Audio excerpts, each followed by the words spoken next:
Hey viewers, what's going on? Welcome to a new replay, Super Bomberman 2 for the Super Nintendo. Please don't forget to follow me on Facebook, Twitter, and Formspring in case you have questions. So yeah, Super Bomberman 2 is a action puzzle game developed by Hudson Software in 1994 that came out for the Super Nintendo. The second of this series, obviously. I mean, no need to be a genius for you to know. I was quiet during this plot kind of introduction thing. You have to destroy all of these bosses who are supposed to invade Earth.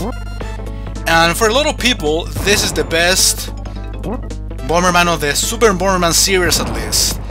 I actually kind of disagree. I definitely prefer Super Bomberman 4 way more. Probably Super Bomberman 3 is even better than this one. But yeah, this is not a bad game at all. It's one of the coolest game of the series for sure. But again, I think the best as a whole is Super Bomberman 4. Probably the best Super Bomberman game that came out in America. Just the first two came out in America. 3 came out in Europe and Japan, and the other 4 came out only in Japan, if I'm not mistaken. At least 5 came out only in Japanese territory. You know, Super Bomberman 5 pretty much combines all of the previous Super Bomberman games, having worlds per previous game. Super Bomberman 1, 2, 3, and 4, plus a couple of extra new worlds with new levels.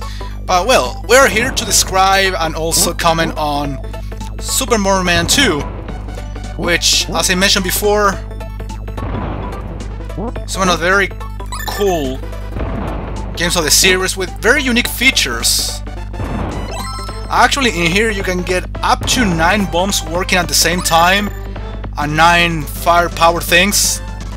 Pretty much that increase the firepower tiles 9 times. Entire rows, so to speak. Oh shit, oh shit. I was running out of space. So yeah, this is not a very long Bomberman game in general. It has 6 or 7 worlds. Each world has 8 levels. 6 normal levels and 2 boss battles. One of them is fighting directly to this Bomberman guy who also has different type of bombs to fight you with. And then the second part of the battle against the same guy who is controlling a big robot usually. You know, in Super Bomberman 1, the Super Nintendo series, they started to feature big bosses, big robot bosses. But in here you also have to fight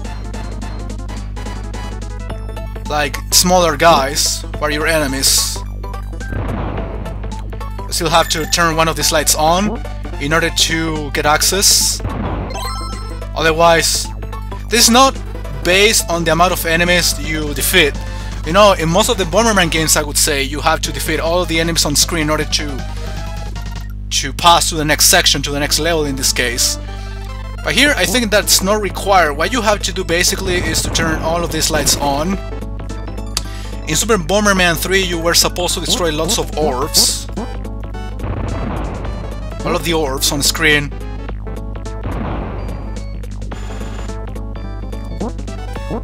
It's difficult to tell which Bomberman series features what kind of objective in order to get a level pass, because even in Super Bomberman series you have to either turn lights on or activate switches. Alright, this Moai requires to be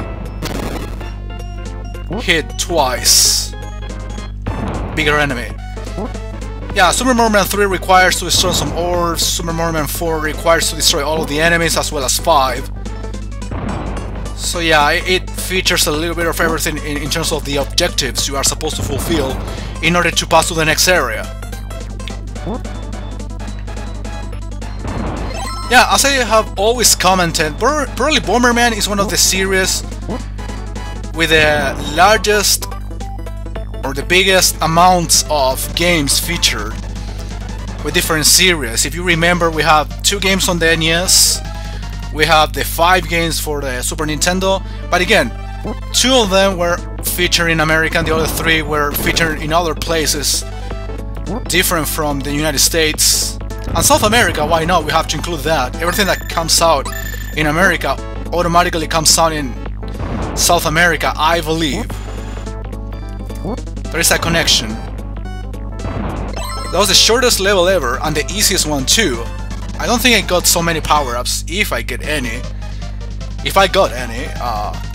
Didn't see so many chests, treasure chests, which are supposed to be the destroyable blocks in this world. As you can see, these sort of buttons, if you put a bomb in there, the firepower increases automatically. It's a fire expander, so to speak. My firepower as such is very low. I mean, still better than default. But these things make the explosion actually larger. It covers more space, and I made a mistake. I wanted to destroy this one too.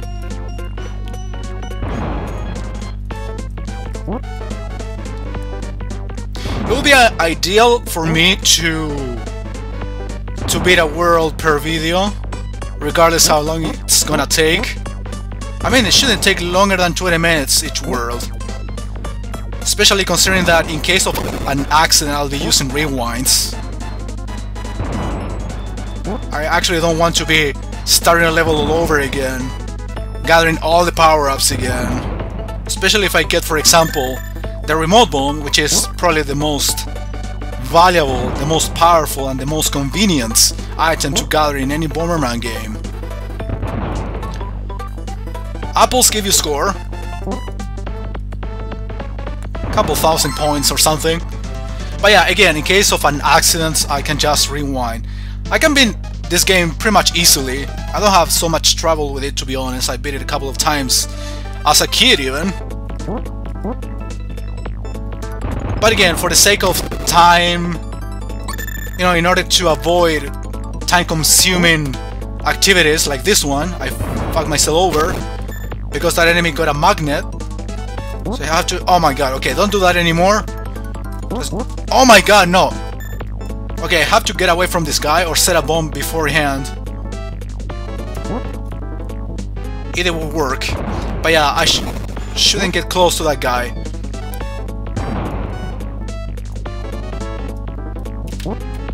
Yeah, he has to be showing you his back for you to set a bomb, because if he sees you, he's automatically use the magnet thing.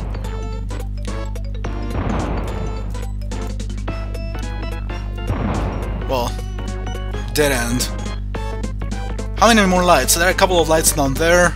After this level, I'm going to be showing the very first boss battle. I don't want to gain so much speed here. Nice. So I'm gonna destroy the item. You don't make more enemies appear if you destroy an item that you don't want to collect, so you can just go ahead and do that. Did I kill them all? No, I didn't. But I turned the lights on. That's good enough.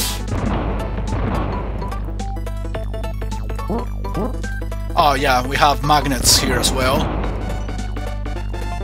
You can pretty much figure out what boss, or what kind of boss we're gonna be dealing with, or what kind of attacks he performs. No, that fucked me up. But the bomb or the explosion makes the magnet change its position, so you don't have to worry about that anymore. Let me destroy this, basically to see if I can get something else. I already have 7 bombs available to shoot. That's weird. I think I turned all of the lights on. Probably I missed something down here. No, that's weird. Oh, bro, don't tell me I do have to kill all the enemies as well? So, the objective is actually more than just turning the lights on and off. That's it? Yeah, I needed to kill the enemy. So you have to turn all the lights on, activate all of the switches in some levels that you will see, and also you have to kill all the enemies in order to proceed. It's not that simple. So yeah, here we have the first boss. I don't really know the names of these guys, if they have any. I guess they do, but they don't mention it in the game. Just gonna set this kind of bombs. I don't know what's the big deal with this particular type of bombs. Could be related to magnets as such. Nice. I got enough range for me to fuck the guy up. Oh, shit. I'm a bit too fast. I don't really feel comfortable with that. I gain too much speed. Extra hard, you know, you can take an extra hit. I was just making sure to destroy all of the chests, basically for me to see if I can get a remote bomb or something equally valuable. So yeah, now we have the second part of this battle against a robot piloted basically for the same guy I fought before. I think I fucked it up. No, I didn't. Gotta just avoid the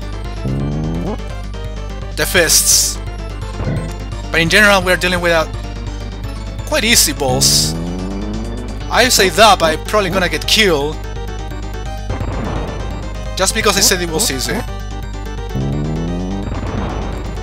Well, some bosses are tougher than others for sure. No, I'm not gonna be able to hit him. I think I can also set bombs from the sides. Hit him from the sides. Let me try that. I have enough range now. Yeah, you can also hit him from the sides.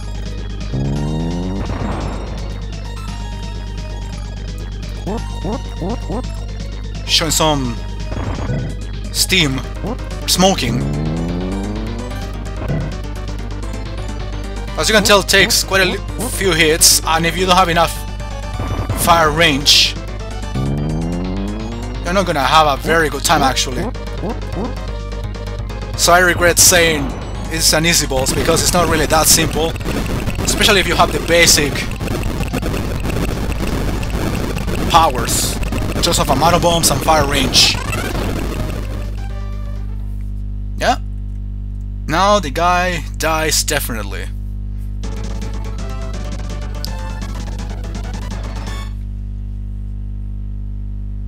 And I think that's all for the time being. I finished the first world, as you can tell.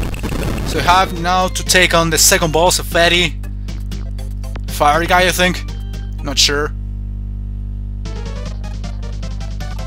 So yeah, we're gonna do World 2